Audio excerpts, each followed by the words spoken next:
বেলঘড়িয়ার জন্ম। আগামী 26শে আগস্ট অঙ্গন বেলঘড়িয়া 39 বৎসরে পদার্পণ করবে। সারা মাস জুড়ে অঙ্গন তাদের বিভিন্ন কর্মকাণ্ড রেখেছে, যার প্রথম আজকে এই দুদিনের নাট্যোৎসব। প্রদীপ প্রজ্বলনের মধ্যে দিয়ে আমরা আমাদের এই দুদিনের নাট্যোৎসবের শুভ উদ্বোধন করব। তারপরে উদ্বোধনী সঙ্গীত পরিবেশন করবেন তপন বিশ্বাস।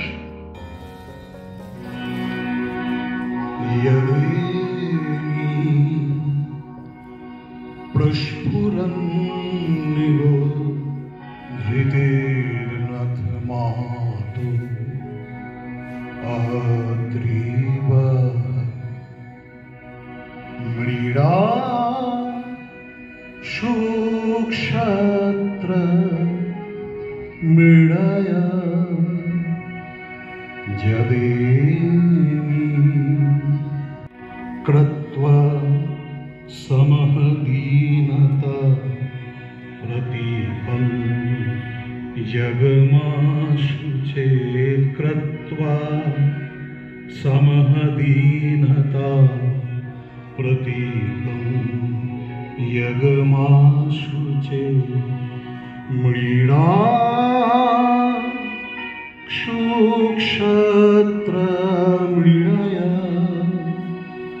जदेमी प्रस्फुरन्निव धृतिर्नाथमातु अद्रिव अपाङ्मध्ये। অনুরোধ করব তাকে উত্তরীয় দিয়ে বরণ করে নিতে। এখানটা দাও, এখানটা এসো, এখানটা এসো।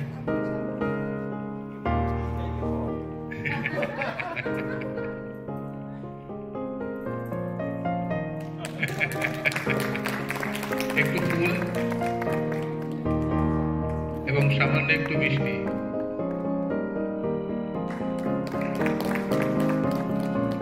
প্রথমে উত্তরীয়, সবাই একটু হাততালি। অঙ্গন বেলঘড়িয়া সারা বছর ধরে যে কর্মকাণ্ড করে চলে, এটা তার একটা অঙ্গ। অতএব বেশি কথা একদম নয়, অঙ্গন বেলঘড়িয়া আরো তরতর করে এগিয়ে চলুক, এটাই চাইব। আর নাটক শুরু হবে, আপনারা সকলেই ভালো থাকবেন, আরো কিছু মানুষ হলে আরো ভালো লাগতো। এইটুকু, ধন্যবাদ। এবার অভিজিৎ মজুমদার, তার কাছ থেকে 2-4টি কথা শুনব। নমস্কার।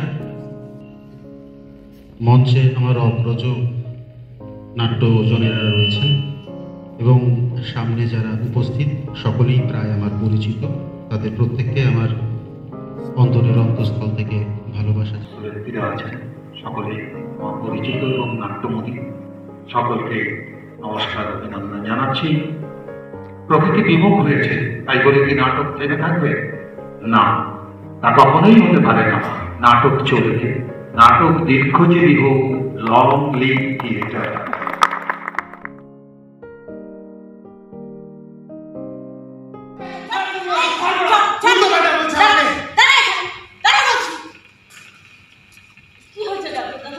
আরে উনি কি বলবেন, আমি বলছি। আমি রাস্তার কালে মুখ ধুতে গেছি আর ওনার বাড়ির ঝি এক বালতি কাপড় নিয়ে কাচতে বসেছে, আর উনি তার তদারকি করছে। বললাম, কাকু আপনার তো অনেকগুলো কাঁচা, আমি একটু মুখটা ধুয়ে নি। আমার কথা তো শুনলই না, উল্টে বাপ তুলে খিস্তি মেরে বলে নাকি এটা কি তোর বাপের কাজ পেয়েছিস নাকি? সারা ভাগলাম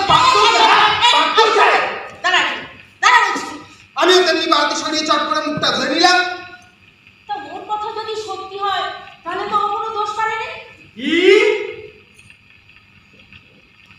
ছেলেকে শাসন না করে ছেলের হয়ে সালিশি মারা হচ্ছে। ঠিক আছে, আমিও দেখব তোমার এই দামড়া ছেলেকে যদি আমি শায়েস্তা।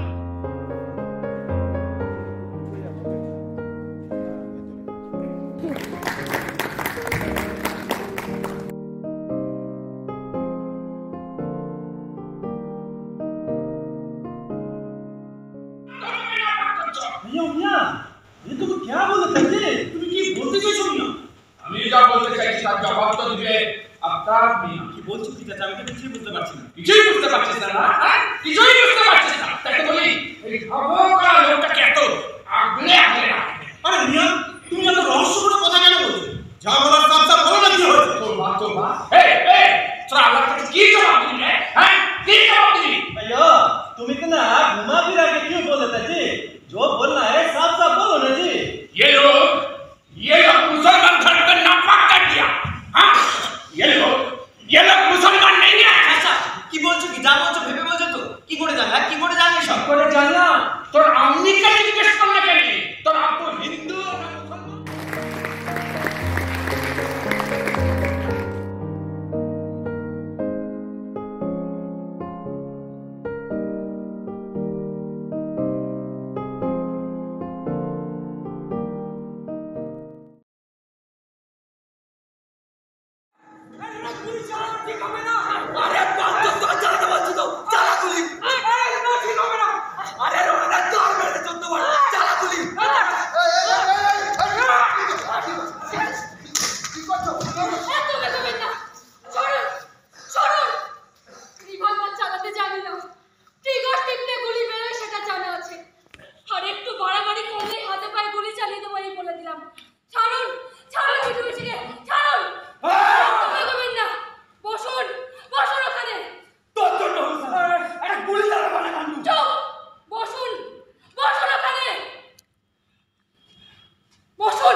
আপনার মনে হওয়া না হওয়া তার পাবলিক ঠান্ডা হবে না।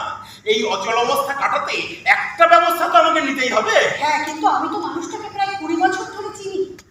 সে খবর আমাদের কাছে আছে। খবর বলুন তো। ওই চেনা জানা মানে বন্ধুত্ব আর কি। আরে আসুন আসুন আসুন বলুন। জেলসার ডক্টরের বিরুদ্ধে কি ব্যবস্থা নিবেন সেটা বলুন, নাহলে আমি থানায় যেতে পারবো। সব ব্যবস্থা নেওয়া হয়ে গেছে, আপনাকে কিচ্ছু করতে হবে না। আপনি শুধু মাথাটা ঠান্ডা করে এখানে বসুন। এই জল খাবেন? চলুন। কিছু খাবেন? সকাল থেকে তো আপনার খাওয়া হয়নি। কাজের কথা বলুন। হ্যাঁ দিদিমণি, কাজের কথা বলুন। ভদ্রভাবে কথা বলুন তো আমার বাবু। ভুলে যাবেন না, একটা স্কুল। এটা স্কুল যেখানে বাচ্চার কোনো নিরাপত্তা নেই, দিনে দুপুরে আমার মেয়ে শিরোধানি হচ্ছে, এটা একটা স্কুল। কমল বাবু, আমি তো আপনাকে কথা দিয়েছি নাকি? আপনি ঠান্ডা হন, শান্ত হন, বসুন। এই জলটা খান, জল। দেখুন, আপনার মেয়ে মানে তো আমারও মেয়ে। আপনি আমার উপর একটু ভরসা রাখুন।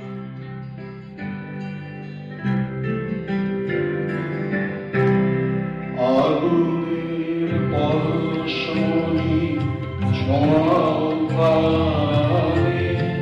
এ জীবন পূর্ণ করো, এ জীবন পূর্ণ করো, এ জীবন পূর্ণ করো, এ জীবন পূর্ণ করো,